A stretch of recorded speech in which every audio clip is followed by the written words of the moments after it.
Bell, Berryhill, Block, Blumenfield, Bonilla, Bradford, Brownlee, Buchanan, Butler, Calderon, Campos, Carter, Cedillo, Chesbro, Conway, Cook, Davis, Dickinson, Donnelly, Ing, Fior, Fletcher, Fong, Fuentes, Furutani, Gaines, Galgiani, Garrick, Gatto, Gordon, Garrell, Grove, Hagman, Halderman,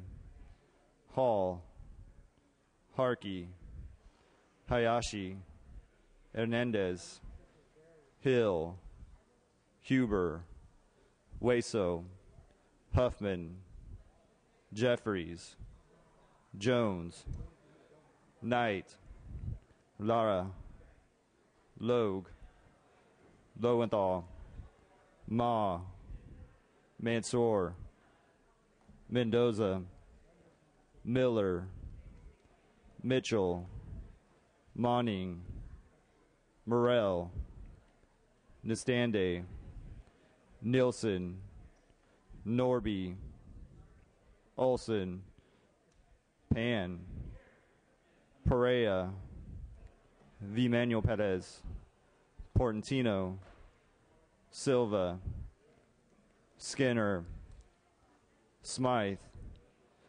Solorio, Swanson, Torres, Valadeo, Wagner, Wykowski, Williams, Yamada, Mr. Speaker.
Okay, members, a quorum is present. We ask our guests and visitors in the rear of the chamber and in the gallery to please stand for the prayer. We ask Assembly Member Valadeo to offer the day's prayer. Please bow your heads. Dear Heavenly Father, we ask you to guide us this day that we might fill our hearts and minds with wisdom and courage. The courage to do what we know is right, the wisdom to know when we are wrong. Help us find peace of mind and give us the contented heart.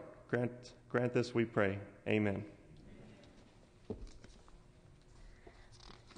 We ask our guests and visitors to remain standing and join us for the flag salute. Please join Assemblymember Norby as he leads us in the pledge. Mr. Norby.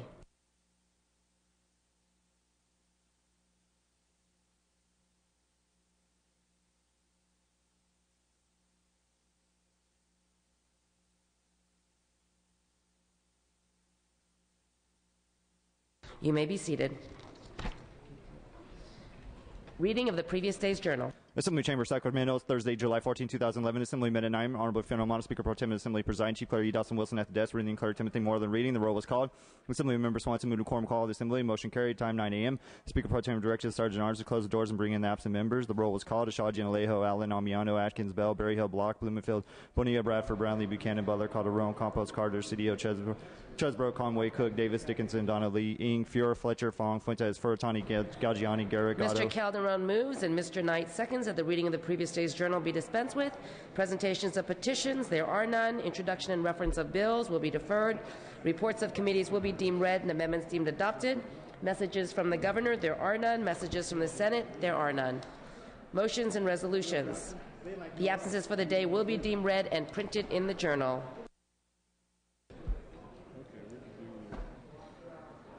Mr. Speaker,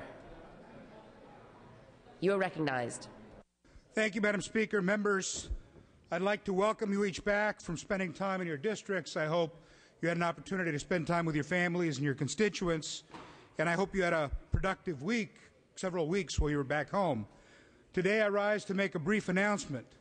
From the day I was sworn in as Speaker, I've talked about the importance of open government. This is an issue that continues to be of paramount importance to me today. As Speaker, it's my duty to carry out the policies and procedures of the Assembly and as established in our internal rules, statutes, and the state constitution. It's also my duty to lead this chamber forward when those policies need to be updated, and that time has come. Members from both parties have expressed concern to me about making Assembly expenditures more accessible.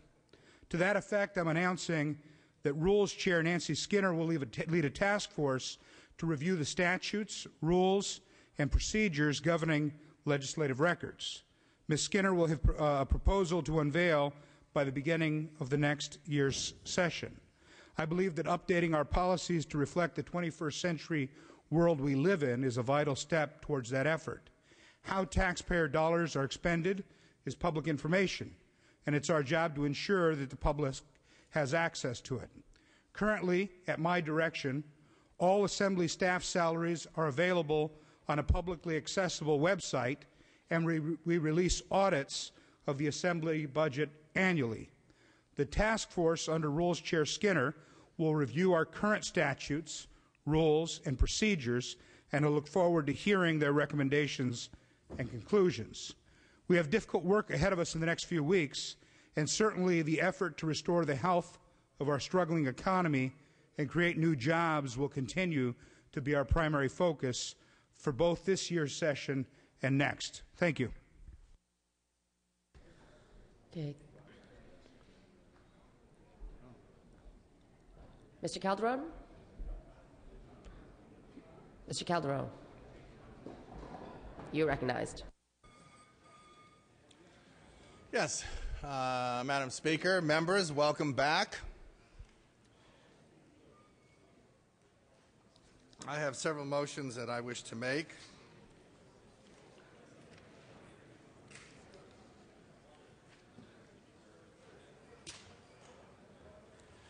First, in the area of housekeeping, I request unanimous consent to suspend Assembly Rule 45.5 to allow Assembly Member Wagner to have guests and photographers on the floor. Also, to allow Assembly Member Calderon to have guests on the floor. Without objection. Also, I request unanimous consent to suspend Assembly Rule 45.5 to allow Assembly members Alejo, Allen, Atkins, Butler, Calderon, Fletcher, Furtani, Hueso, Lowenthal, Mendoza, Olson, Perea, Portantino, Williams, and the Speaker, John Perez, to speak on adjourn in memory. Without objection.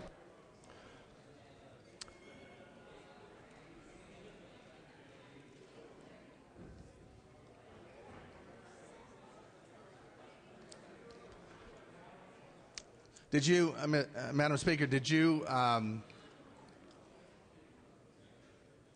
pursuant to Rule 77.2, refer the following bills to committee? Files item 17, file item 31. Did you make that motion already?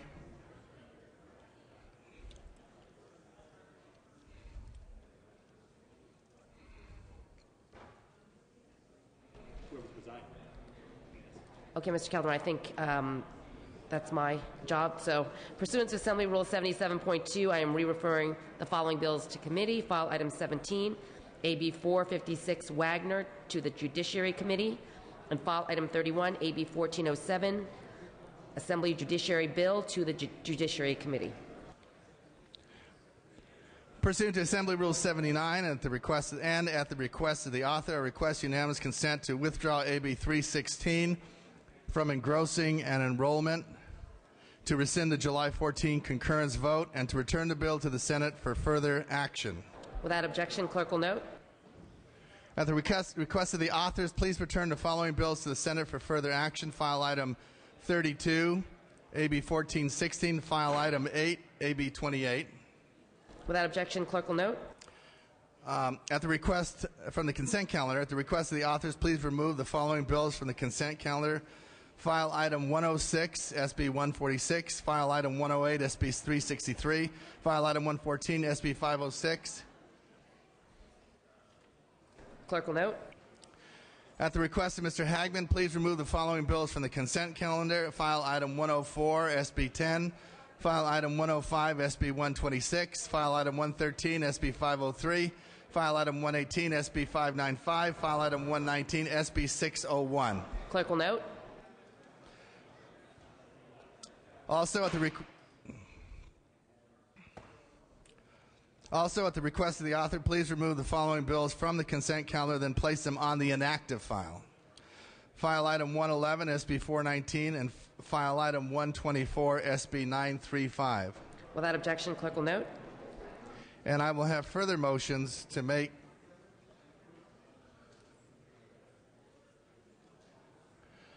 with respect to some matters when bills come over from the Senate. And that's all I have. Thank you. Madam.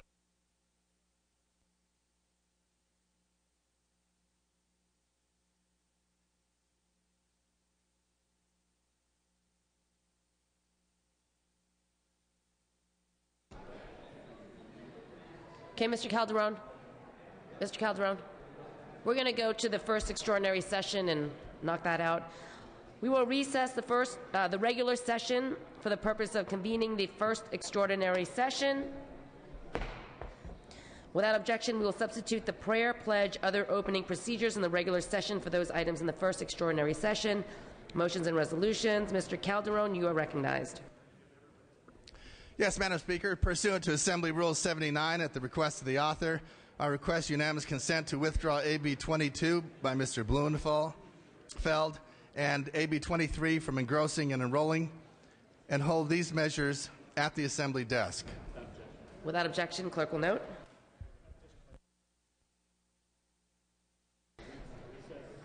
Okay, the first extraordinary session is recessed under call of the Speaker. We are back in the regular session.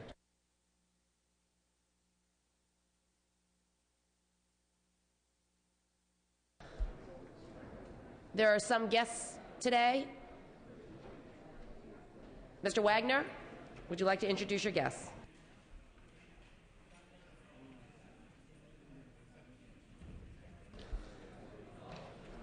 Members in the rear of the chamber, Mr. Wagner. Thank you, Madam Speaker. I do have guests with me today. I have Janet Dukes and Alicia Harshfield. They are here representing Newport Harbor High School and the California Restaurant Association. The National Restaurant Association Education Foundation recently awarded to Newport Harbor High School its first place award in the nation with respect to their culinary program, and we are here recognizing them today. First place in the nation, not just the state of California. From my district, my friends, please welcome from Newport Harbor High School, Janet Dukes, and the Executive Director of the California Restaurant Association, Alicia Harshfeld.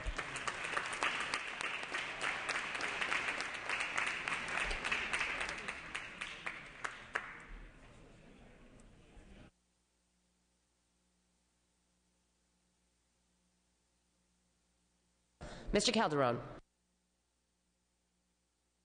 Yes, Madam Speaker and members, it gives me great pleasure and I feel very proud to introduce my guest on the floor today, Mr. Brennan Calderon, my son. Wave to everybody, wave.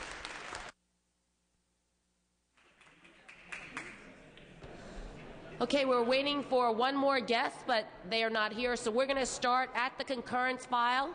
I am going to go in order. If members are not here, I'm going to pass over your file today. Business on the daily file, second reading. Clerk will read. Senate Bill 451, 933, and Senate Bill 340 with amendments. All bills will be deemed read and amendments deemed adopted.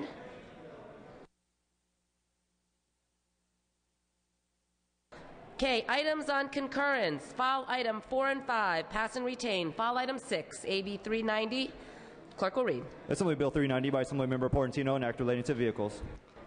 Okay, members, if we can have a little quiet and attention. Mr. Portantino. Thank you, Madam Speaker and members. It is a good and indeed very good to be back after a break. I present to you AB 390, ID card notification renewal notices, which would require the Department of Motor Vehicles to extend a 60-day renewal notification. This was brought to light by folks who are blind, who don't know when their licenses are expiring, and the renewal notice will help them have an identification card so they can travel through our great country. I respectfully ask for an aye vote. Seeing no further questions or debate, clerk will open the roll. All members vote who desire to vote. All members vote who desire to vote.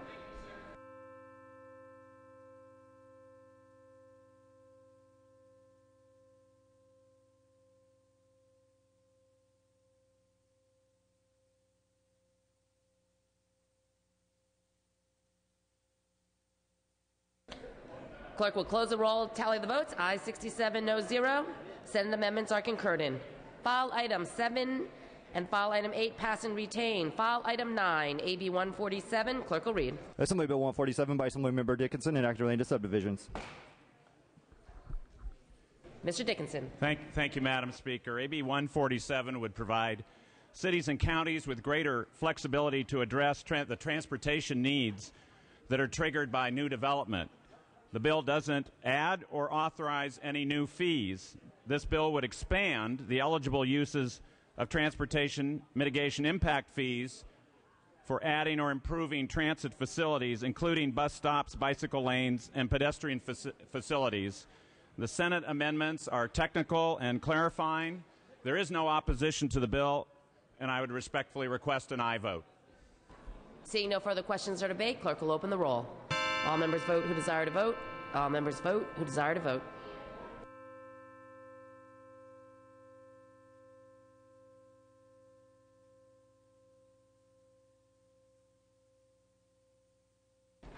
Clerk will close the roll, tally the votes. Ayes 44, noes 20. Senate amendments are concurred in. File item 10, AB 177. Clerk will read. Assembly Bill 177 by Assemblymember Mendoza and others, an act relating to juveniles. Mr. Mendoza. Thank you, Madam Speaker. Members, I'm here to present AB 177. We're here for concurrence on this bill. It's a bill to clean up the original intent of the Parental Accountability Act. The Parental Accountability Act basically allows judges to send parents of convicted minors to parenting classes. These will be anti-parenting classes, anti-gang parenting classes. This bill was amended in the Senate Public Safety Committee to state that a court may assign anti-gang parenting classes to parents when a minor has committed an act where the court finds the presence of significant risk factors for gang involvement rather than an act that may simply lead to future gang involvement. With those amendments, I respectfully ask for your aye vote. Seeing no further questions or debate, clerk will open the roll. All members vote who desire to vote. All members vote who desire to vote.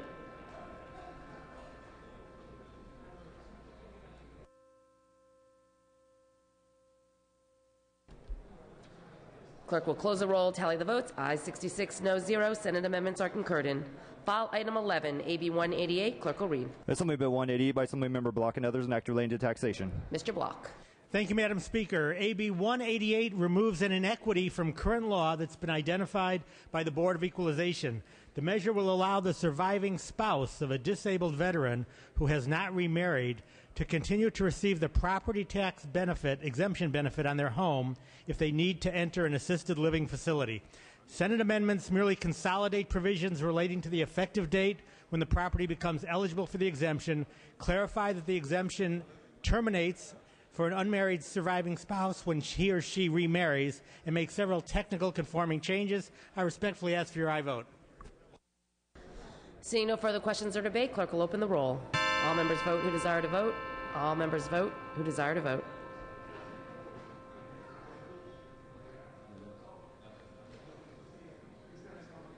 Clerk will close the roll, tally the votes. Ayes 65, no 0. Senate amendments are concurred in.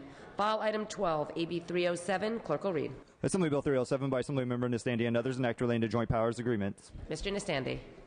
Thank you, Madam Speaker. AB 307 will include California tribal governments among the public entities that can join joint powers authorities. This bill was passed by both sides of the House. It had some issues, clarifying amendments in the Senate to avoid chaptering out issues. I ask for an aye vote. Seeing no further questions or debate, clerk will open the roll. All members vote who desire to vote. All members vote who desire to vote.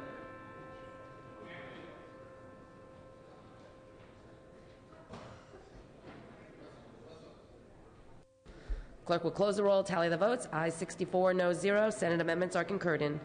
File item 13, pass and retain. File item 14, AB 362. Clerk will read. Assembly Bill 362 by Assemblymember Bonnie Lowenthal, an act relating to elections. Ms. Lowenthal. Thank you, Madam Speaker. AB 362 prevents mischief makers from clogging countywide ballots with bogus write-in candidates. It will not, however, prevent legitimate candidates from seeking office. Senate amendments clarified and further standardized the write-in requirements for county-level offices. The bill has no opposition and received bipartisan support on the Senate floor. I respectfully request your aye vote. Seeing no further questions or debate, clerk will open the roll. All members vote who desire to vote. All members vote who desire to vote.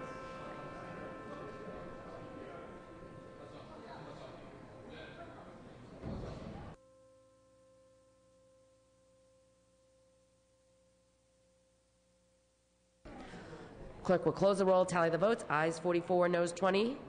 Senate amendments are concurred in. File item 15, pass and retain.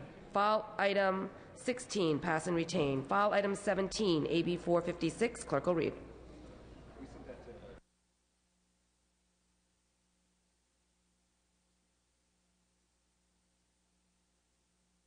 File item 17 went to committee. File item 18, AB 462. Clerk will read. Assembly Bill 462 by Assemblymember Bonnie Lowenthal, an act relating to air pollution. Ms. Lowenthal. Thank you, Madam Speaker and members. AB 462 allows school districts that use Clean Air Act money to buy low-emission school buses to also use those funds to replace aging CNG gas tanks and CNG fuel dispensers. This is a cost-effective solution to keeping these buses on the road and giving our children clean air. Senate amendments ensured Air Resources Board oversight, included Sacramento's Air District, and added chaptering out language. The bill had no votes on the Senate floor, and I respectfully request your aye vote. Seeing no further questions or debate, clerk will open the roll. All members vote who desire to vote. All members vote who desire to vote.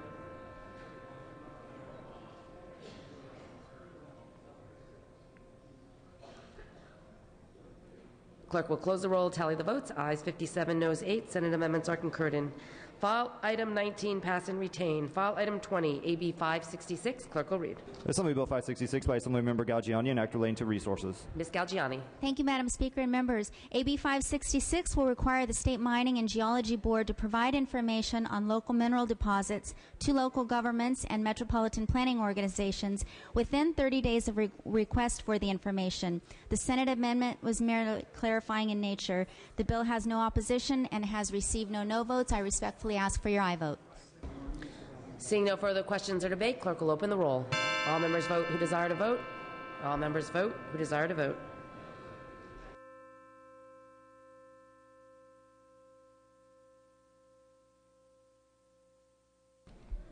Clerk will close the roll, tally the votes. Ayes 65, no 0. Senate amendments are concurred in. File item 21, pass and retain. File item 22, AB 587. Clerk will read. Assembly Bill 587 by Assemblymember Gordon and others, an act relating to public works. Mr. Gordon. Thank you, Madam Speaker. AB 587 is an important bill which extends the sunset date on a public works project exemption for volunteers and Conservation Corps members for 5 years until January 1st, 2017. AB 587 continues an exemption that has been in place for over 7 years. Amendments taken in the Senate were extremely technical in nature and do not alter the scope or purpose of the bill. California's volunteer base serves as a successful element for the completion of a wide variety of community projects that improve and enhance our quality of life. Limiting the ability of people to volunteer would put the health of California's communities and natural landscapes at risk. At a time when the state is addressing extremely serious fiscal deficits, extending this sunset provision will allow California to tap into one of our greatest and most economical resources, the generosity and volunteerism of our people. I respectfully urge an aye vote. Seeing no further questions or debate, clerk will open the roll. All members vote who desire to vote. All members vote who desire to vote.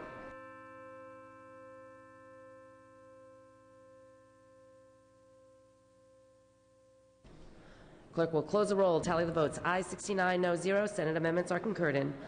File items 23 and 24 pass and retain. File item 25, AB 762. Clerk will read. Assembly Bill 762 by Assemblymember Smythe, an act relating to public health. Mr. Smythe. Thank you, Madam Speaker and members. AB 762 authorizes the consolidation of medical waste, biohazardous waste, and sharps waste as long as they are consolidated in a common container and treated by either incineration at a permitted medical waste treatment facility or with an alternative technology. Senate amendments just clarified the commingling to sharps and pharmaceutical waste. Bipartisan support through the process. Ask for concurrence in Senate amendments. Seeing no further questions or debate, clerk will open the roll. All members vote who desire to vote. All members vote who desire to vote.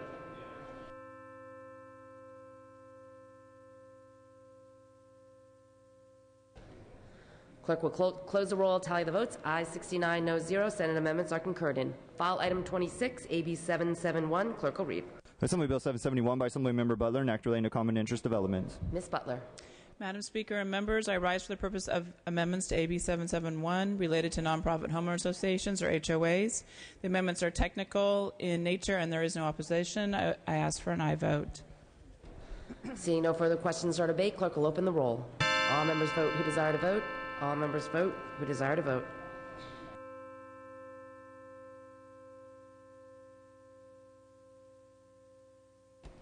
Clerk will close the roll, tally the votes. Ayes 69, no 0. Senate amendments are concurred in. File item 27, 28, and 29 pass and retain. File item 30, AB 1400. Clerk will read. Assembly Bill 1400 by the Assembly Committee on Human Services, an act relating to public social services. Mr. Bell. Good afternoon, Madam Speaker and members. AB 1400 is a joint Assembly Senate Committee, Human Services Committee cleanup bill that came out of both policies committees with unanimous vote. The Senate amendments merely add further cleanups of the codes, delete some code sections, and corrects references to the old name of Health and Human Services Agency. This is just strictly a cleanup bill. I ask for concurrence in the Senate amendments. Thank you. Seeing no further questions or debate, clerk will open the roll. All members vote who desire to vote. All members vote who desire to vote.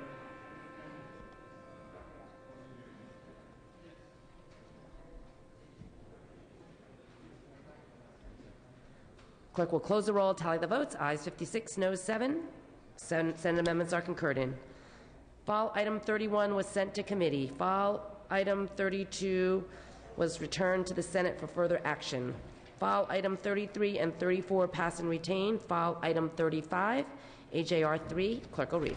Assembly Joint Resolution 3 by Assemblymember Dickinson and others relative to taxation. Mr. Dickinson.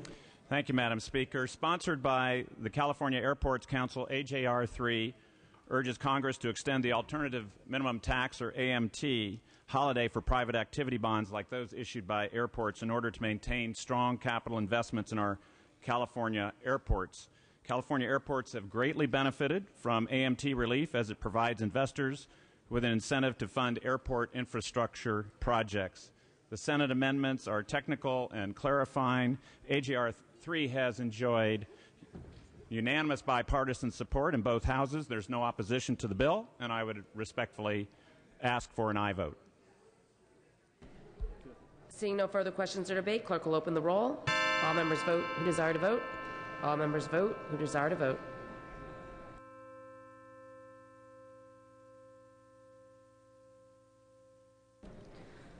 Clerk will close the roll, tally the votes. Ayes 67, noes 0.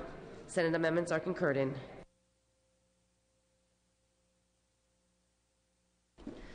Okay, we're going to go to the Assembly third reading. File item 37 through 41, pass and retain.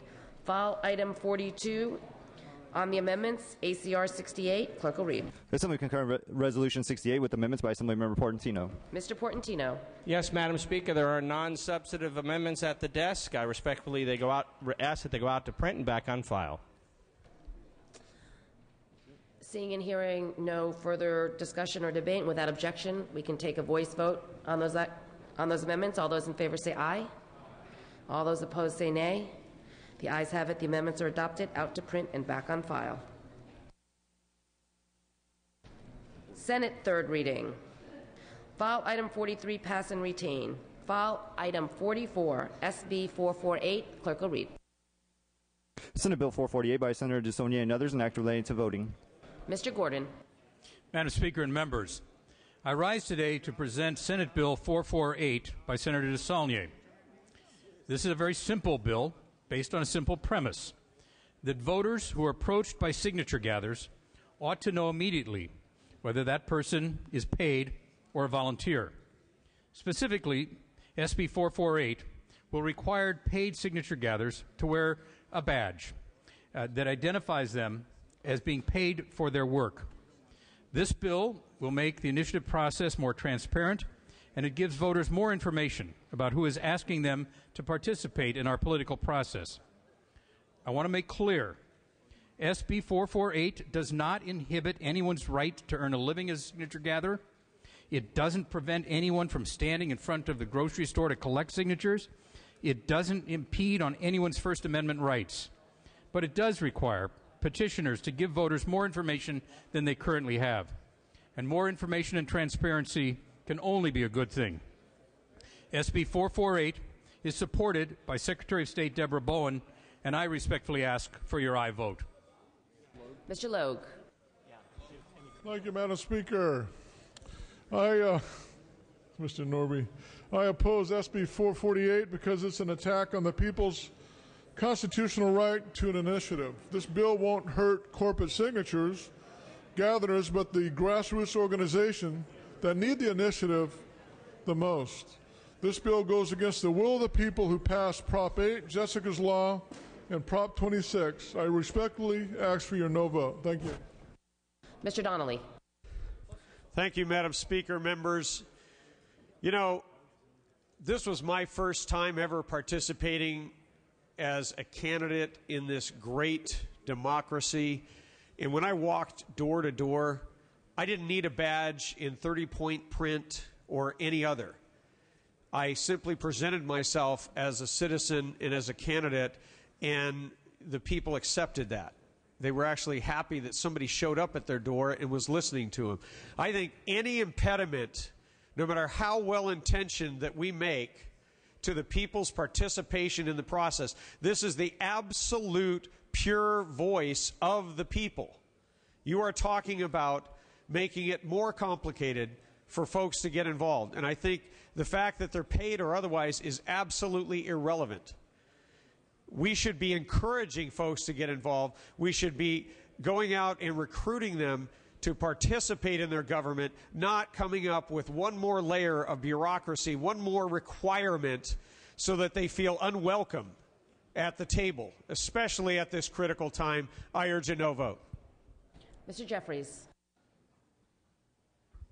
Thank you, Madam Speaker. I rise in opposition. I just find it somewhat ironic that the bills that we've run through this body to identify sexual predators and DUIs have all been killed. We didn't want to identify those people publicly, but if you're going to gather signatures, the public needs to know. I would encourage a no vote. Seeing no further questions or debate, Mr. Gordon, you may close. Again, SB 448 does not impinge on anyone's First Amendment rights. It is a bill simply about transparency in the petition gathering process, and I would respectfully urge an aye vote. Clerk will open the roll. All members vote who desire to vote. All members vote who desire to vote.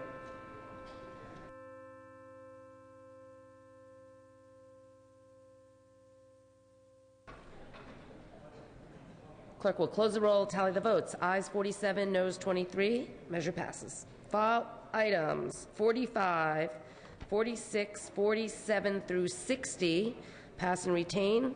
File item 61, SB 24. Clerk will read. Senate Bill 24 by Senator Simitian and others, an act relating to personal information.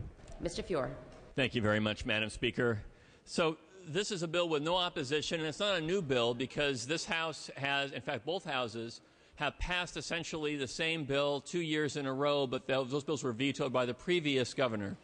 It is now the law of the state of California that if you're a victim of a data breach, those who have allowed that to happen must notify you of that breach.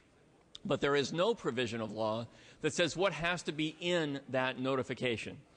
This statute does that. It fills in that blank and establishes a core standard for the kind of information that victims of data breaches, our constituents, should receive when that's happened to them. At least 14 other states and Puerto Rico have a statute in place essentially like this one. It's time for California consumers to have the same protections. Again, no opposition to the bill. Urge an aye vote. Seeing no further questions or debate, clerk will open the roll. All members vote who desire to vote. All members vote who desire to vote.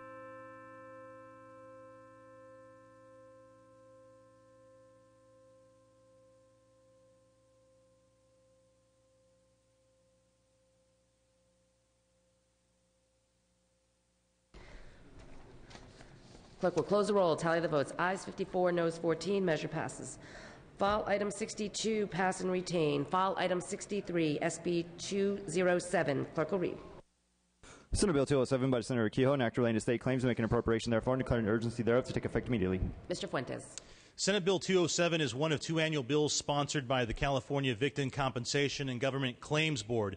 It appropriates $557,729 from various funds to the board to pay 211 claims against a state as approved by the board and the Department of Finance. Of this amount, $539,247 is from the general fund. Of the 221 claims in this bill, 208 are for stale-dated warrants, expired checks, ranging from $47 to $95,000. This bill, supported by the board, the Department of Finance, and the administration, has no opposition. I respectfully ask for your aye vote. Seeing no further questions or debate, clerk will open the roll. All members vote who desire to vote. All members vote who desire to vote.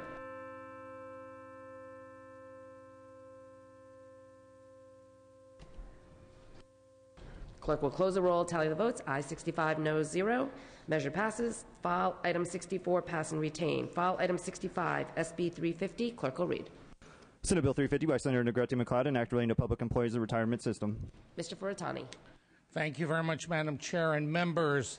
SB 350 makes changes to the 1959 survivor benefit in CalPERS.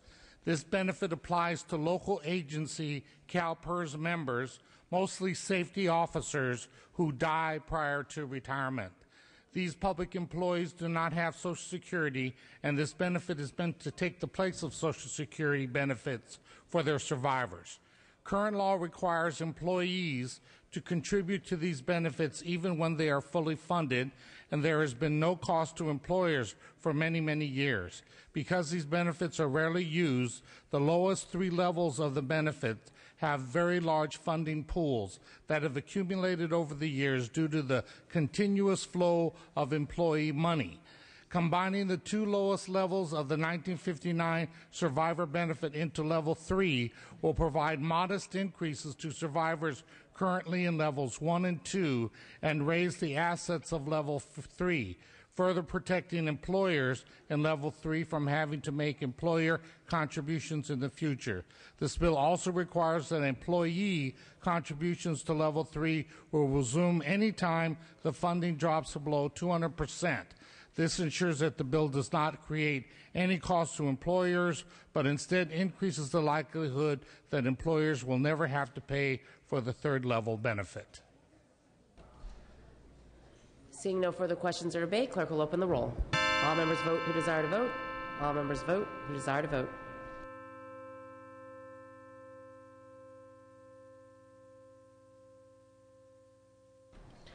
Clerk will close the roll, tally the votes. Ayes 46, noes 20. Measure passes. File items 66 and 67 pass and retain. File item 68 on the amendments, SB 559. Clerk will read. Senate Bill 559 with amendments by Assemblymember Atkins. Ms. Atkins. Thank you, Madam Speaker. On behalf of Senator Padilla, I'm taking up SB 559 for purpose of amendments. The amendments simply remove chaptering out conflicts, so I would respectfully request your support for these amendments today. Seeing no further questions or debate, and without objection, we will take a voice vote on these amendments. All those in favor say aye.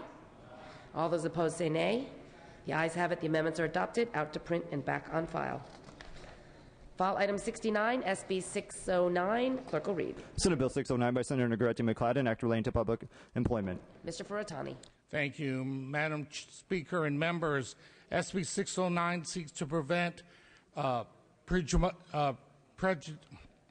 prejudicial delay of representation matters pending appeal to the PERB by providing that if the appeal is not decided by the PERB within 180 days, the decision by the administrative law judge will be deemed the final order of the board.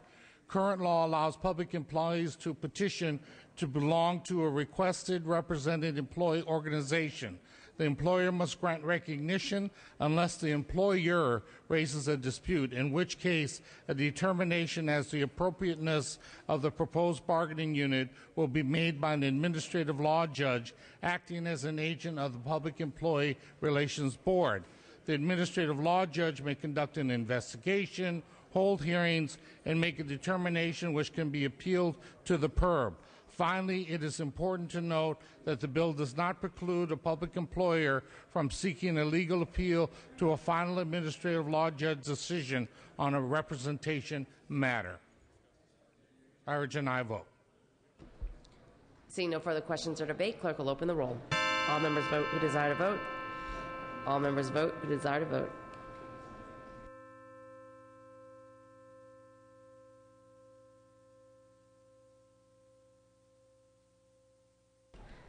Clerk will close the roll, tally the votes. Ayes 47, noes 20. Measure passes. File items 70 through 72 pass and retain. File item 73, SB 929. Clerk will read. Senate Bill 929 by Senator Evans, an act relating to vehicles. Ms. Lowenthal. Thank you, Madam Speaker. SB 929 is a measure that will save lives and reduce injuries to children when they are involved in vehicular accidents. This bill implements the recommendations of the National Highway Transportation Safety Administration to keep kids in booster seats until they're 8 years old, 4'9" or taller. California was at the forefront of child passenger safety laws for years, and first in the nation to implement a booster seat law.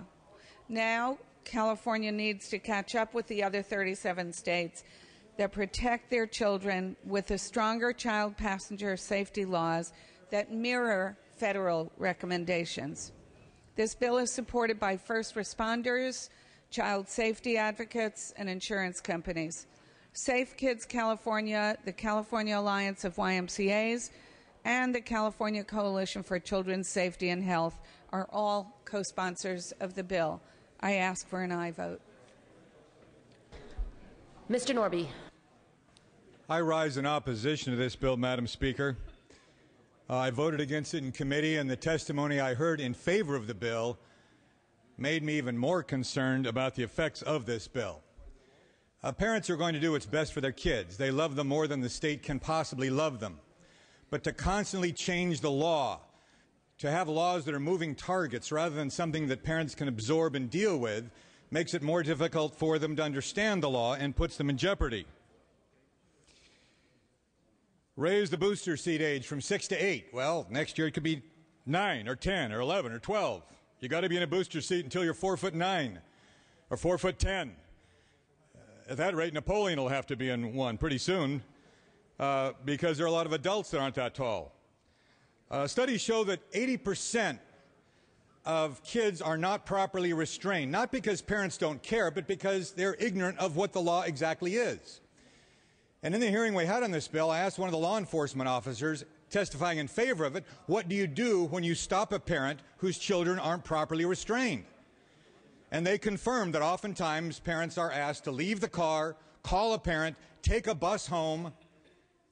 There are cities where they will lose their car. There may be counties where they'll lose custody of their kids, simply because the laws have become so complicated and changed so often that parents don't know exactly what they are. They know what common sense is, and they'll follow it regardless of creating moving target laws which make it ever more difficult for parents to follow. Let's trust these parents. Let's keep the laws we have on the books at least for a decade so they know what they are rather than constantly changing them and putting them and their cars and their kids in legal jeopardy. Seeing no further questions or debate, Ms. Lowenthal, you may close. Thank you. I would once again repeat that this bill is supported by first responders, child safety advocates, and insurance companies, Safe Kids California, and so on. And these are all the people that monitor the behavior of children in automobiles. They've asked for this bill. It protects children. I ask for your aye vote. Clerk will open the roll. All members vote who desire to vote. All members vote who desire to vote.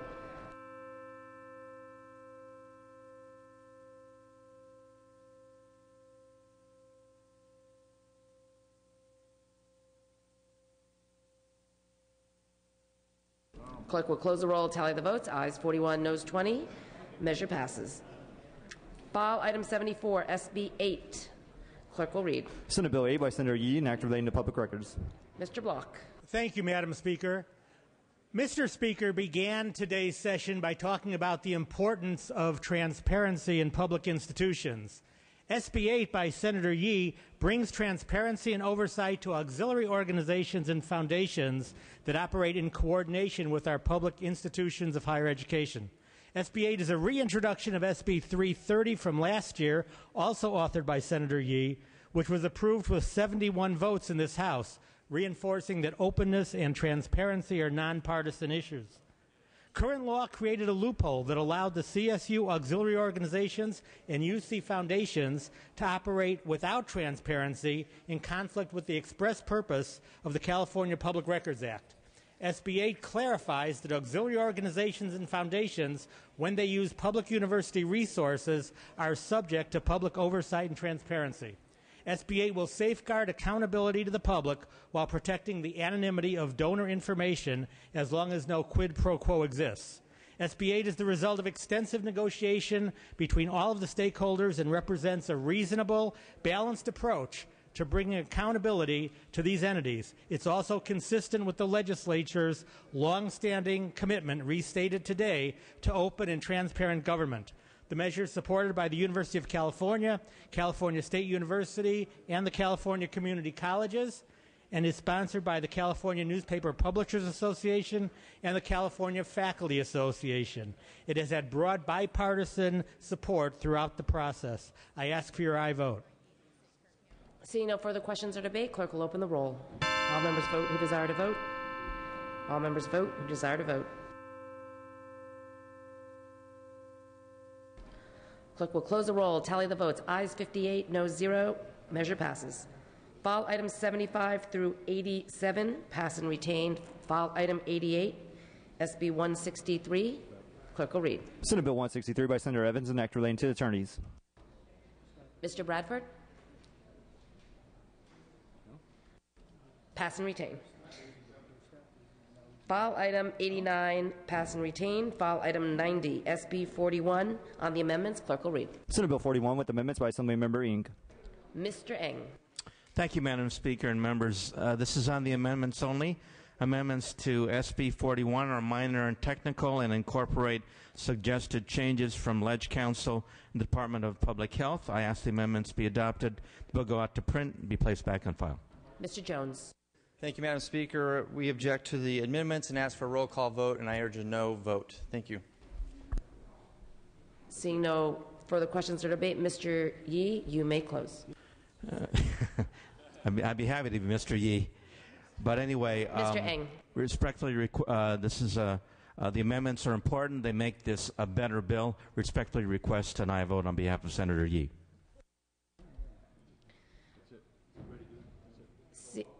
Okay. Ms. Conway is asking for a roll call on these amendments. Clerk will open the roll. All members vote who desire to vote. All members vote who desire to vote. This is majority those present and voting.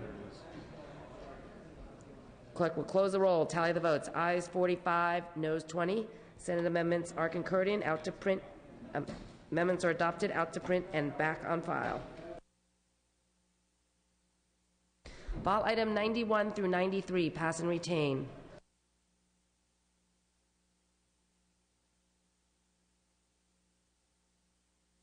File item 94, pass and retain.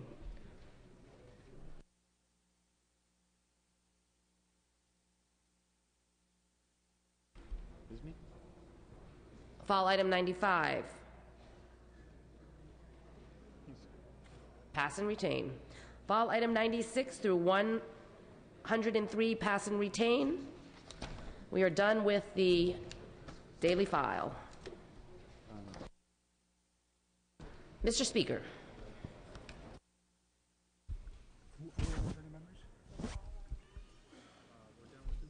Madam Speaker, members, I'd like to rise and request that we adjourn in memory of former Los Angeles Times reporter, columnist, and editor George Ramos. Mr. Ramos worked tirelessly to bring truth to light as a journalist, contributing to a series about Southern California Latinos that won the Times a Pulitzer Prize in 1984. He further contributed to the Pulitzer Prize-winning coverage of the 1992 riots and 1994 Northridge earthquake. Like all good reporters, Mr. Ramos knew that democracy functions best when a well-informed press holds public officials accountable.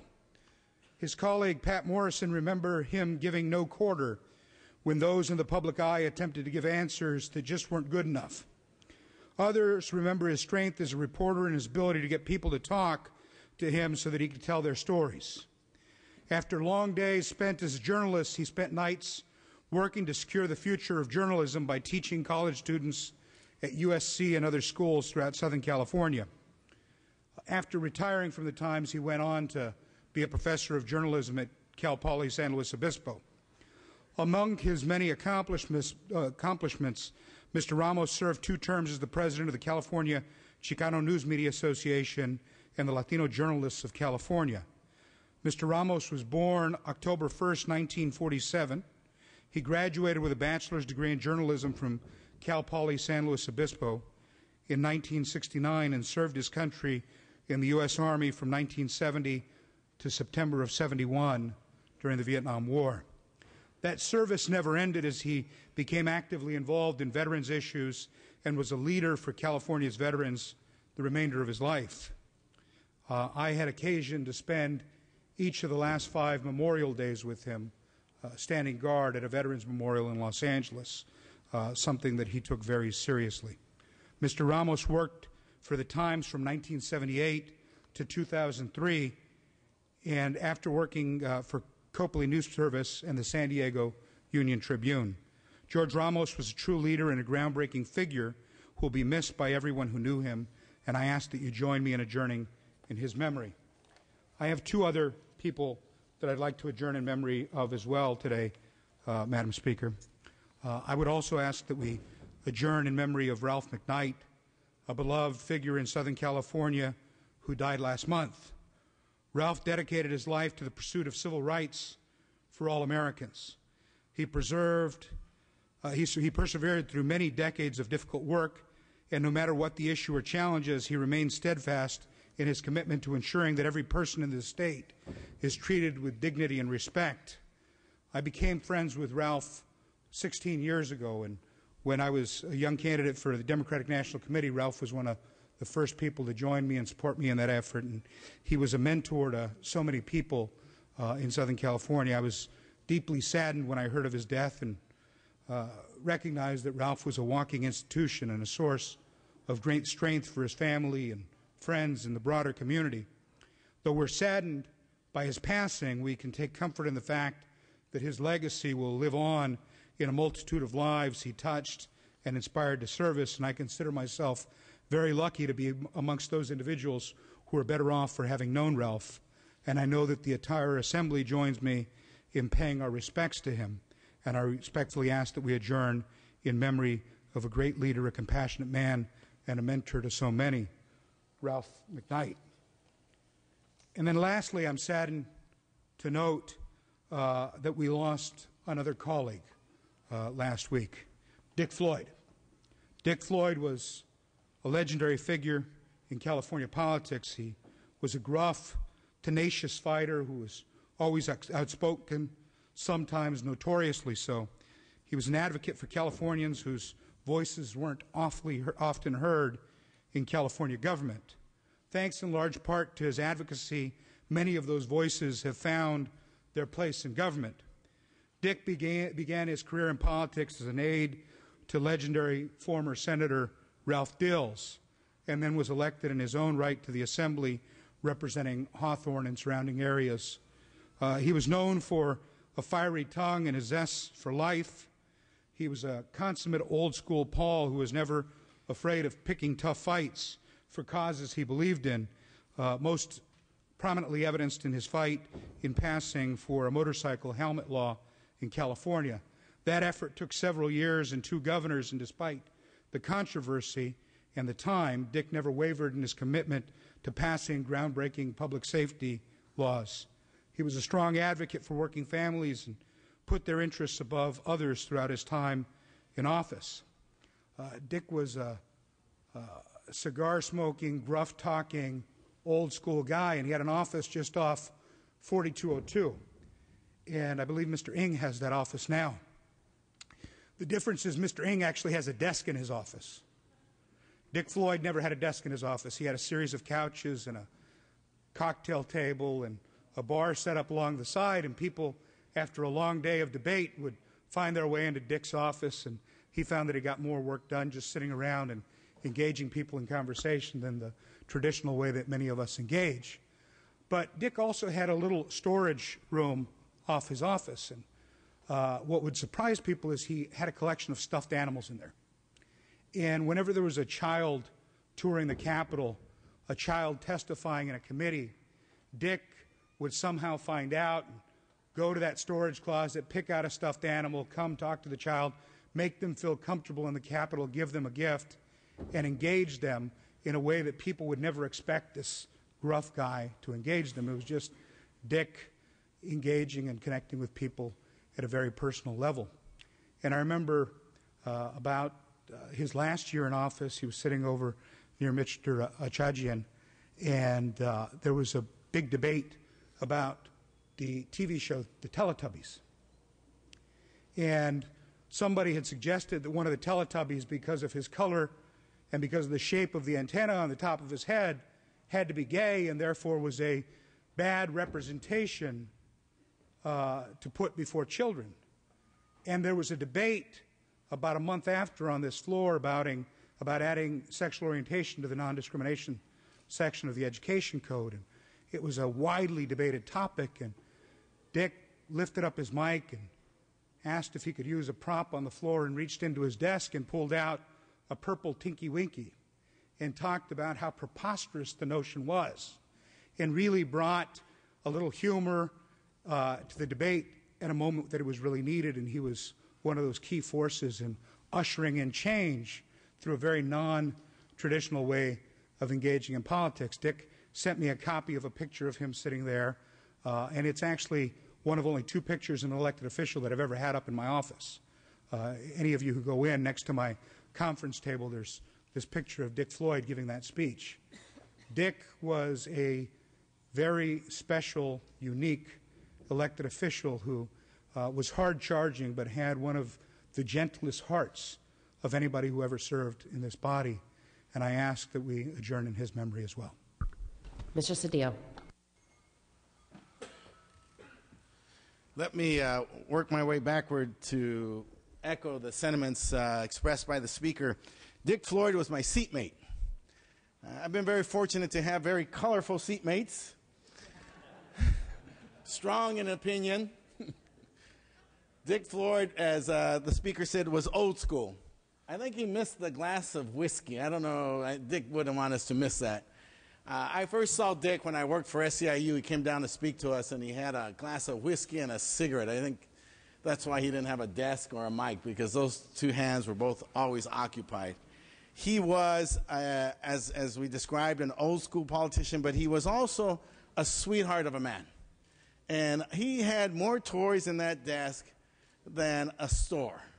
And whenever a young child would come by or be on the floor, you know, he'd pop it out and there'd come some candy or some this Teletubbies, and they had them in color. And I mean, it just like was endless. It was just, you know, a bottomless desk that he had of toys and gifts for people. And he was quite a character. He told me, you know, young man, you don't say anything the first year. You sit here, and I sat with him and Lou Papin, and they were the mentors for my beginning of my career here in 1998. And so he lived a full and rich life, and we will miss him. I'm saddened to hear of his loss. Equally, with respect to my election in 1998, George Ramos covered my election. So he was the reporter who had this special assignment. It was a special. There were lawsuits. It was the first one under the IEs. There was a lot of different unique aspects to it, and George was on the beat. He and Frank DeLomo and this small crowd of writers at the LA Times really propelled the LA Times into the future of what Los Angeles and this state and this nation was headed towards. This explosion of the presence and now the prominence of the Latino community within our civic and public life. He was part of those storytellers who brought that to our attention.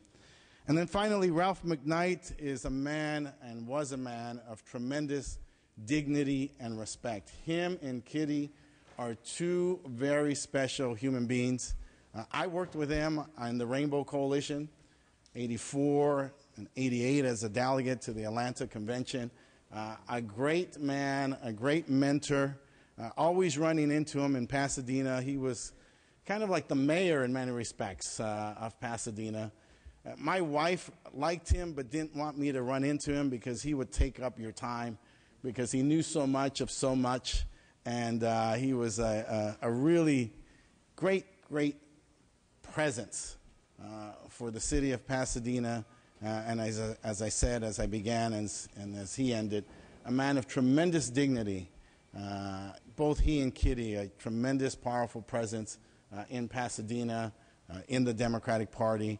My heart goes out to Kitty, a wonderful wife and mother, and an equal great leader like him in her own part. Great sadness and a great loss to some really great Californians and great Americans. Mr. Asajian. Thank you, Madam Speaker. A few more words to add to the loss of George Ramos. For the last 12 years as a county supervisor, I was a parliamentarian for the Latino Outreach Commission. And anytime our organization needed to be inspired or a word of wisdom, we were able to call George, and no questions asked. He'll always drop everything and come to speak to our organization, lift our spirits, And I just hope that his, or in short, let me say, may he rest in peace. Thank you. Mr. Calderon.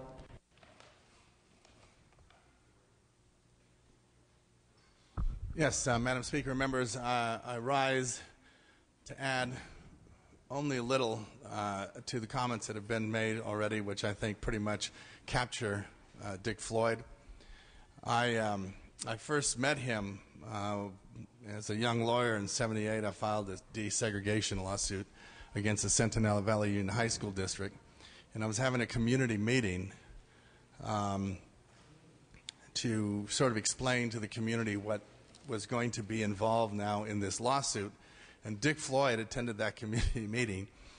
And before the meeting was over, or when the meeting was over, most people thought Dick Floyd was my law partner, because he was getting up and saying, we got to desegregate this school, we got to make things right over here. And that's the way he was. He was very, very gruff, one might argue, less concerned with amenities as much as he was concerned with the truth and concerned with the point of the matter, if you will. If we had a legislator from Texas, he kind of would personify the big Texas, the attitude that Texans have about themselves and their state, only he had that attitude about civil rights, and he had that attitude about what was right and what was good in California. In particular, Dick Floyd made he made many contributions to the legislature, but in particular, he's probably, the single reason that we now have a bill limitation on every member, because he would file 90 to 100 bills. He would introduce 90 to 100 bills every session, and would work them. Absolutely. Can you imagine dealing with any member working 100 bills? That's why we had to stop him. There's no question about it. And he felt passionately about every bill. But he was always just interesting. He made the legislature interesting because of who he was and because he didn't care about what others said about him from the press on down. What he cared about, what he believed was right. We're going to miss Dick. I can't imagine he's not around anymore. Because I'd always bump into him, and he's coming. You can smell that cigar. So I want to join with the Speaker and the rest of my colleagues to remember Dick for the contributions that he made when he was in the legislature.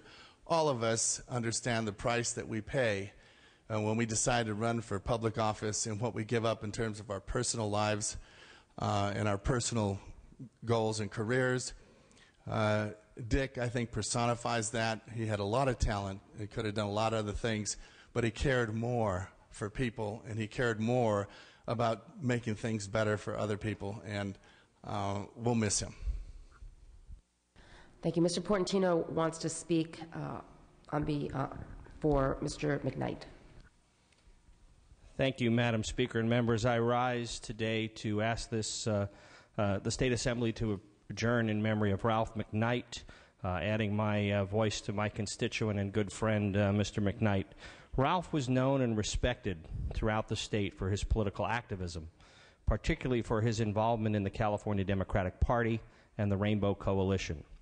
But at home in Pasadena, his influence was felt in so many facets of our community that it is impossible to fully capture who he was simply through his political involvement. However, no matter what arena of his life you consider, two themes consistently rise to the top. The first is that whatever Ralph was involved in, he always made sure that he was opening doors for others and creating a path for young people to follow. That was brought home to me the other day when a young staffer of mine who was crying at Ralph's memorial told me that when I first hired him, Ralph was the first phone call, calling to mentor him and help him prepare for the office of being an assembly member's field deputy. The second was that Ralph used every opportunity to stand firmly for what he believed.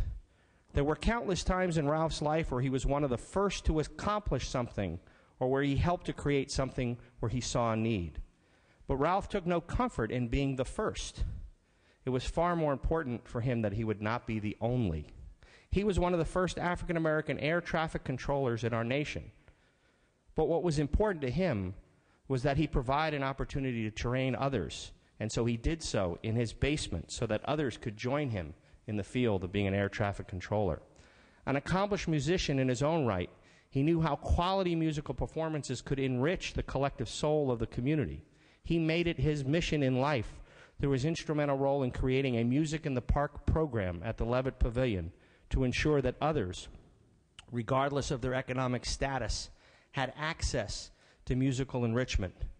Ralph utilized the expertise gained from working with Business Life magazine and contributing articles to local publications to give others a hand up through his involvement as a board member of the Foothill Workforce Investment Board. His service on the Pasadena Transportation Commission, Arts and Cultural Commission, and Pasadena Community Access Corporation Board was not mere service to his community, but an opportunity to help others gain access to appointments on commissions and boards as well.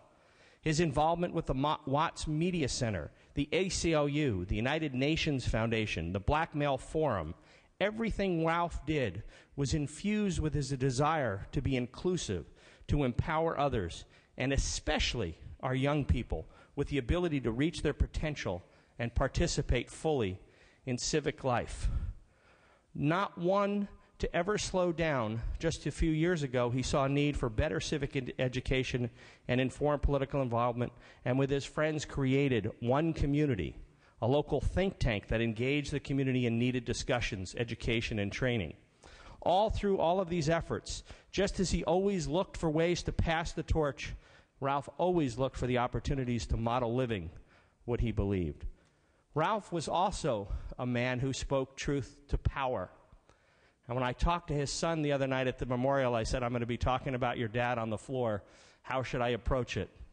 He said, my dad would expect you to go for it and speak truth to power. That's what he prided himself with, and his son said he'd be proud of you, Anthony, for speaking truth to power. He didn't mindlessly walk in lockstep with the powers that be if he didn't believe they were right.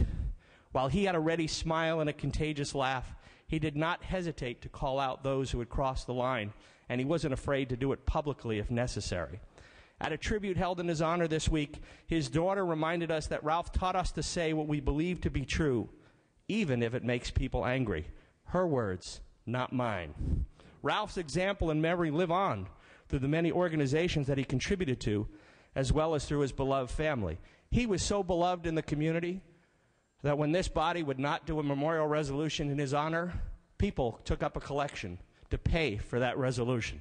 That's the man Ralph McKnight is. That's the man that was loved. And I ask this body to respectfully adjourn in his memory. Thank you. So we're going to go back. Mr. Fong's guests are here. Mr. Fong, would you like to introduce your guests? Thank you. Motions and resolutions. Good morning, members. Today I have several guests I'd like to introduce.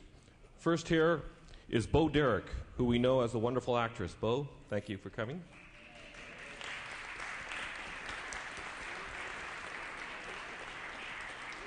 However, Bo is also commissioner on the California Horse Racing Board and a longtime advocate for animal welfare. In addition, she is the spokesperson for the Animal Welfare Institute's national campaign to end horse slaughter through passage of the American Horse Slaughter Prevention Act. Bo also chairs the Department of Veteran Affairs National Rehabilitation Special Events, whose games are designed to help veterans overcome their disabilities through sports and competition. In 2006, Bo was appointed U.S. Special Envoy of the Secretary of State for Wildlife Trafficking Issues. Also here with Bo is Norma Bass, her mom. Bo Derek and her mom.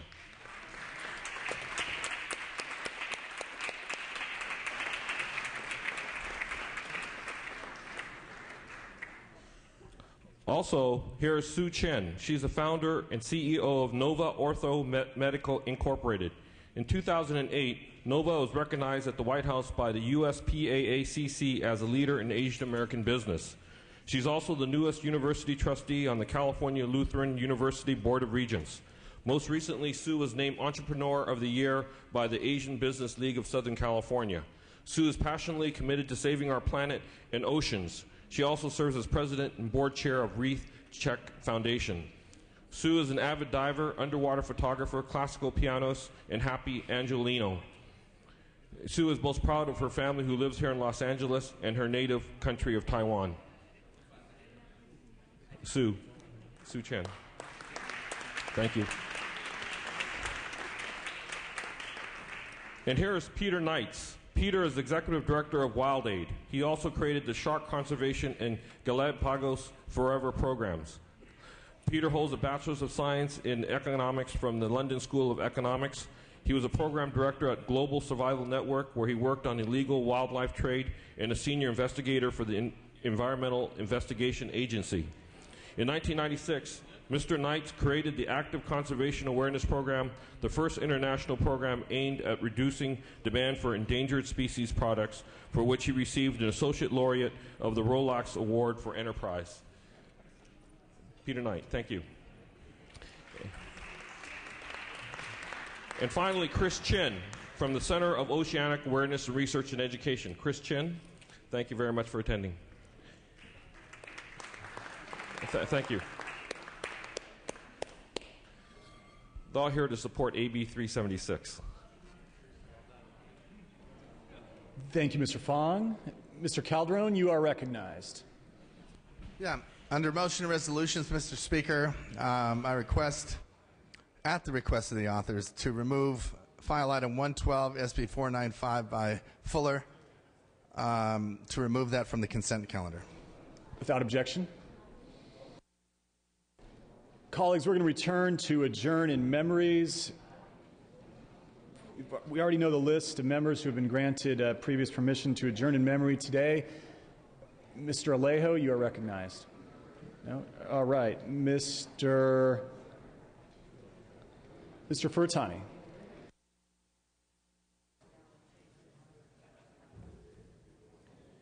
Thank you very much. Thank you very much, Mr. Speaker and members. I'm sure that everybody's attention was focused on a major tragedy for the United States about 2 weeks ago.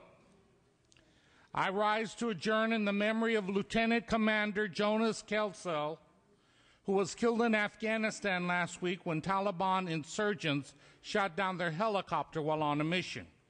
He is the fallen son of our Lakewood community.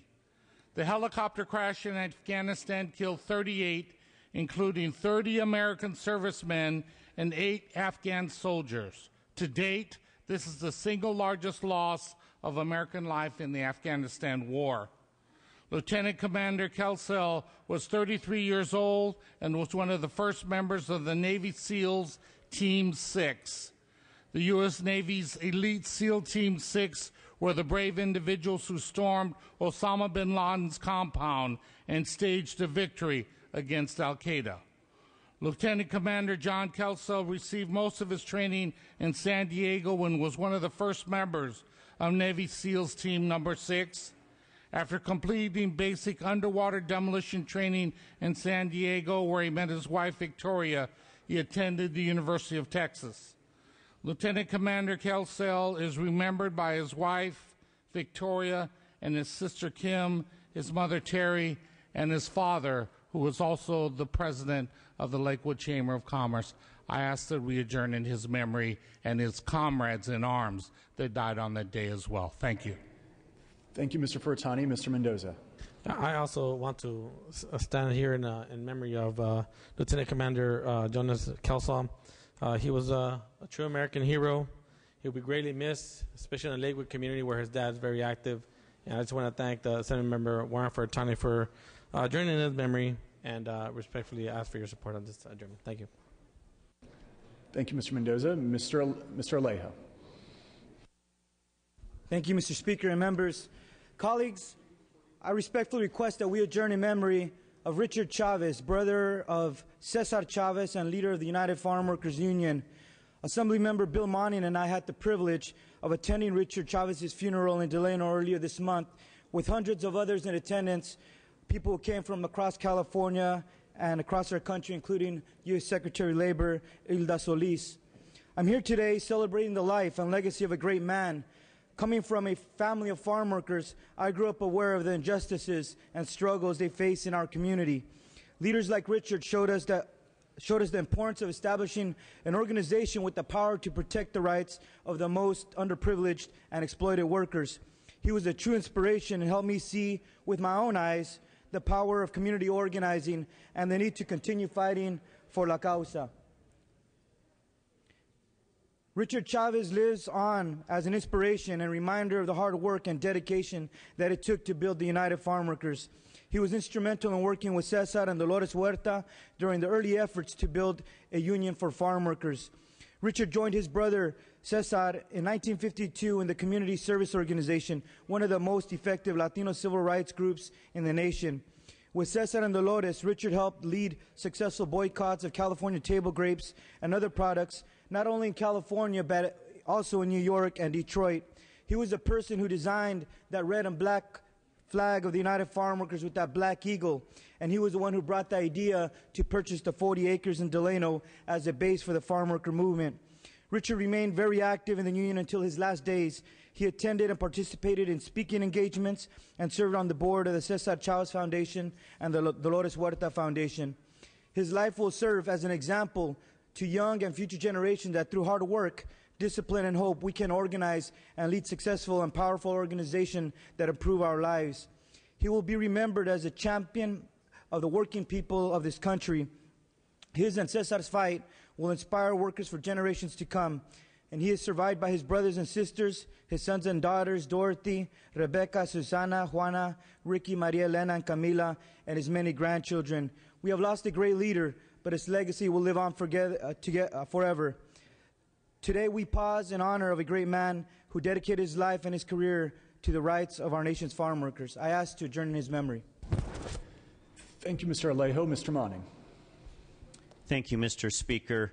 I also rise asking that we join in adjourning today in memory of Richard Chavez. I appreciate my colleague and friend, Mr. Alejo, sharing that biography of Richard.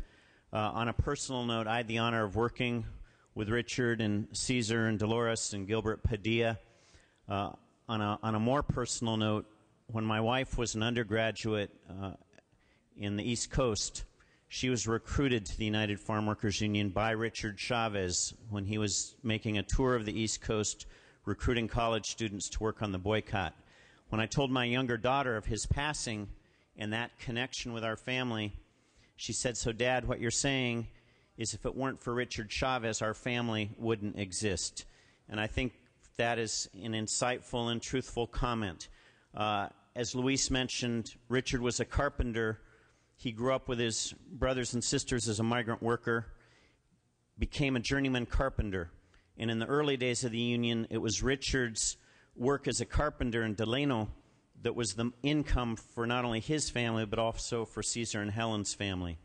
And when Cesar recruited Richard to work full-time with UFW, he oversaw the construction of 40 acres, the construction of Agbiani Village, a retirement community for Filipino workers, and continued to be a lead organizer and member of the executive board of the union. By Richard's statement, one of his toughest tasks as a carpenter was building the pine casket for his brother Cesar, which he built by hand after Cesar's death, and it was the pine box that Cesar was buried in. So we have lost a great Californian, a great labor leader, but also a very gentle, kind, and generous human being. I ask that we adjourn in the memory of Richard Chavez. Que viva Richard. Ms. Campos. Thank you, Mr. Speaker. It has been stated already by some of my members some of the wonderful things that our leader, Richard Chavez, has done. He was the brother of Cesar Chavez. He also was the heart of the farm worker movement. As a child, Richard worked alongside his family in the field. He later left farm labor to work in the lumber mills. Richard was a skilled carpenter and building contractor. Many of the United Farm Workers offices, clinics, and service centers have been designed, built, and remodeled by Richard.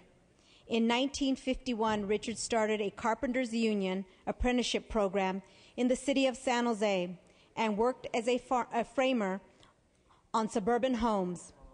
In 1966, Richard joined his brother Cesar Chavez as a full-time volunteer for the United Farm Workers, organizing and fighting for farm workers' civil rights. He was in charge of negotiations and field operations. He administered collective bargaining agreements for farm workers through the strikes and boycotts. He was also the first director of the National Farm Workers Service Center, which helped build farm workers affordable housing, and he also continued to serve on the board until his passing. As it has been stated, Richard is survived by his loving partner of 40 years, Dolores Huerta, and he has 10 children. Members, please let's adjourn in memory of Richard Chavez. Thank you, Ms. Campos. Mr. Allen. Yes, Mr. Speaker, fellow members. We lost another young Californian in the same tragedy of our 30 troops, Navy SEALs, being shot down in Afghanistan. I request that we adjourn today in memory for Derek Benson, who died serving his country. He was a third-generation member of his family in the small town of Angwin, just a few hundred folks. So when you come from a small town and you lose a member of your community, it's a huge blow to them. Derek joined the Navy when he graduated from St. Helena High School in 2001. Derek was scheduled to end his tour of duty in September. He leaves behind a 2-year-old son, a fiancé, his parents, grandparents, and other members of an extended family. It's a great loss to them. I ask that we adjourn in his memory today. Thank you. Thank you, Mr. Allen. Ms. Atkins. Thank you, Mr. Speaker. I rise to ask that we adjourn in memory of Officer Jeremy Henwood today. Jeremy, an officer with the San Diego Police Department, lost his life in an unprovoked shooting on August 6th while he sat in his patrol car at the intersection in San Diego. This is a terrible blow for the entire law enforcement community, in particular for the San Diego Police Department, which has suffered 3 gun-related deaths in its ranks since last October. Particularly in light of some of the adjournments today, Jeremy was a Marine. He devoted his life to keeping all of us safe and often put himself in harm's way to do so. So as a Marine for 15 years, he served 3 tours in the Middle East, 2 in Iraq and 1 in Afghanistan. He had just returned in February from Afghanistan. So in light of what we've heard today, to have someone so committed to public safety for his country and community, to see that he made it safely home, only to be shot as he was patrolling the community in San Diego. During his last deployment, he was a captain with the Combat Logistics Platoon 2, based out of Camp Lejeune, North Carolina, which distributed supplies and personnel in Afghanistan. He was soon to be promoted major. And in fact, this past Friday, as my colleagues, Mr. Waso, Mr. Fletcher, and even Governor Brown watched, he received his promotion to major at his memorial service. He had been a member of the San Diego Police Department for 4 years. He worked the 2 p.m. to midnight shift out of the Mid-City Division in City Heights, which is one of the more active police divisions in San Diego. Very diverse neighborhoods, which are, at the same time, home to a great deal of poverty and crime. He was highly regarded as an officer who could be counted on, was very community-oriented. He loved the hustle and bustle of Mid-City. His supervisor in the department said Jeremy stood out for his positive attitude, his sense of humor, his pride, his discipline, and his outside-the-box thinking. Officer Henwood was born in San Antonio, Texas, played high school football, studied criminology at the University of Texas. His friends in Texas and California remember him for his love of the outdoors, which showed itself through golfing, running, and snowboarding. He's survived by his parents Beverly and Robbie, his brother Robbie Jr., his sister Emily, and even though Jeremy and his family hailed from Texas, he missed being with them. He chose to make San Diego his home. We were lucky to have him, even for too brief a time. I would ask that we adjourn in memory of Jeremy today. Thank you, Ms. Atkins. Mr. Wesso. Thank you. And I'd like to join Ms. Atkins in asking the Assembly members to adjourn in the memory of Jeremy. Jeremy, as she mentioned, a San Diego police officer, was shot on August 6th, and he was about to turn 36 in September. He would have been 36 in September, which is a very, very sad tragedy for his family, for all the people of San Diego who lost a very committed and dedicated police officer. Though his family tried to convince him to join the police force in Texas, where he was originally from, Jeremy's heart was in San Diego. And the people of San Diego really felt the dedication that he felt to that community. He also, with his tremendous skill and experience, could have been more in the police force than a beat officer, but he also wanted to be a beat officer, to be close to the people, and where he could make the biggest contribution to promoting a safe environment in San Diego. The tragic loss of Jeremy will hopefully serve to remind us of the sacrifices peace officers make every single day in service of the public, putting their lives on the line to ensure better and safe communities for us all. Jeremy Henwood would be missed by everyone in San Diego, and our prayers and sympathy go out to his family. Thank you, Mr. Wesso. Mr. Fletcher. Thank you, Mr. Speaker. I'm here to join my colleagues as we adjourn in memory of a Marine and San Diego police officer, Jeremy Henwood, who was tragically killed a week ago Saturday. He was gunned down in broad daylight in what has been described as an assassination.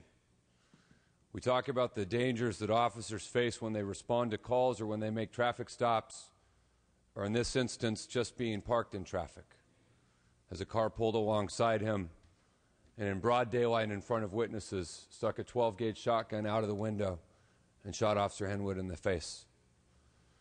We heard at his memorial service Friday countless stories of his loyalty, his work ethic, his generosity. We also heard stories of his heart, a very large, compassionate, and caring heart, of his friendly nature that could engage anyone. The chief of the San Diego Police Department told a story that as they began the investigation, in the police car in the passenger seat was a bag from McDonald's. It had a meal that Officer Henwood had just purchased that he hadn't yet eaten.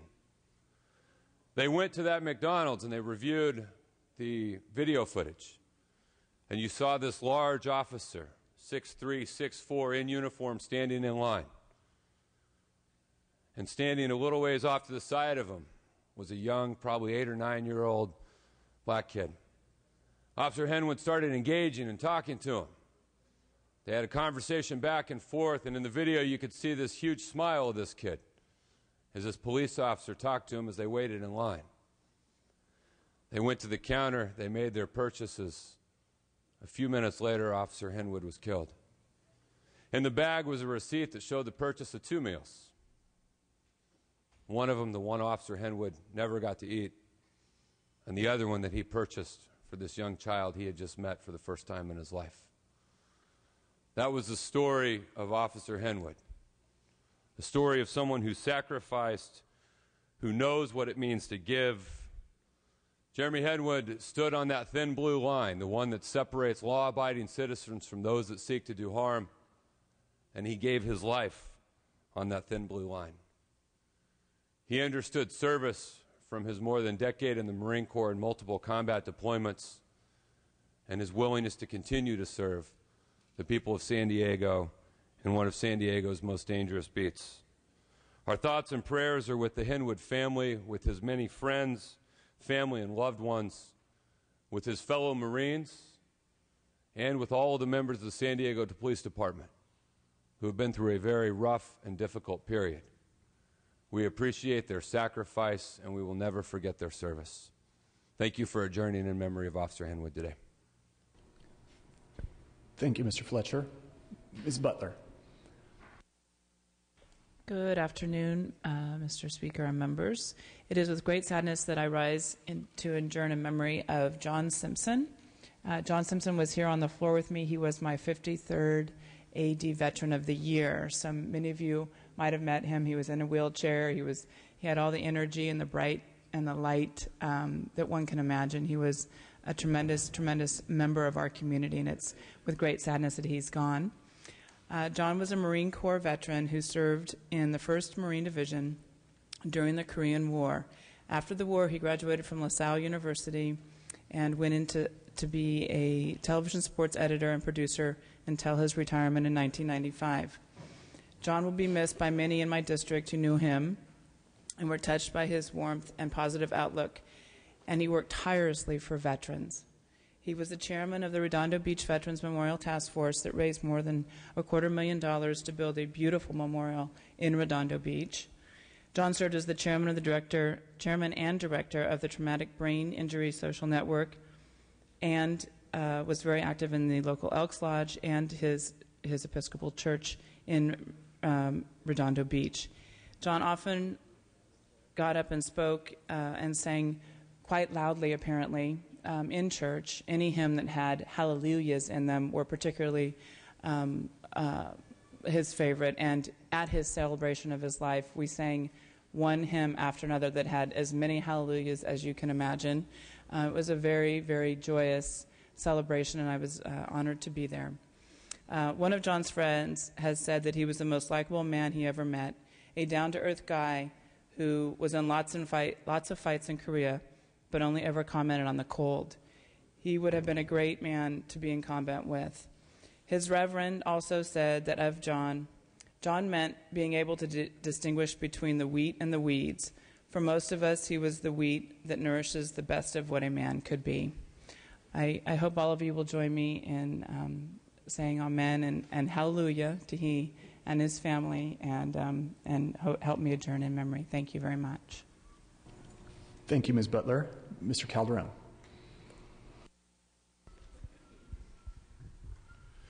Yes, Mr. Speaker, members, I rise to adjourn in memory of Ambassador Charles T. Manat, co-founder and chairman of Manat Phelps Phillips, LLP. He died or passed away in July of this year. He was 75 years old, and he was a friend to many of us, and we will miss him greatly. He was appointed to the U.S. ambassador to Dominican Republic in 1999 and stayed there till 2001. He was also the former chair of the California Democratic Party and chair of the Democratic National Committee. I am deeply saddened by the passing of Chuck Manat, said former President Clinton. We were friends for 30 years, and I saw firsthand how he used his energy and intellect to make America more prosperous and just, and to make friends of our nation around the world. While Ambassador Manat was widely respected for his professionalism in the legal